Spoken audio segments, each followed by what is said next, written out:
कहा जाता है संगम पर 3 नदियां मिलती, गंगा, यमुना, सरस्वती। गंगा यमुना तो दिखाई पड़ती, मिल जाती हैं तो भी अलग अलग दिखाई पड़ती, उनके जल का रंग अलग अलग है। सरस्वती दिखाई नहीं पड़ती, अदृश्य, उदृश्य नहीं होती। सरस्वती देवी है ज्ञान की, चैतन्य की, ध्यान की।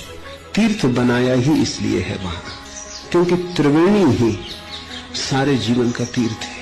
यहां 2 तो दिखाई पड़ते हैं, तीसरा छुपा छुपा है। दृष्टा, दृश्य दिखाई पड़ते हैं, दर्शन का अनुमान करना पड़ता है। दृश्य भी पकड़ में आ जाता है, दृष्टा भी पकड़ में आ जाता है। दर्शन को तुम अपनी मुट्ठी में न बांध पाओगे, वो अदृश्य सरस्वती है। ऐसी ही मनुष्य की दशा है। असल में ये मनुष्य की दशा का ही प्रतीक है।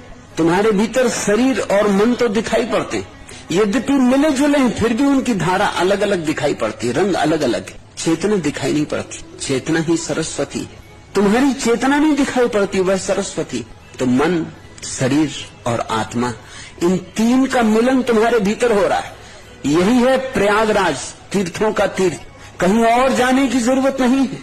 कुंभ मेला तुम्हारे भीतर रोज ही लगा हुआ है, तुम ही हो कुंभ, इसमें ही डुबकी मारो। सब तीर्थ में खोजिया गहरे बुर की मार, पलटू जल के बीच में किन पाया करतार।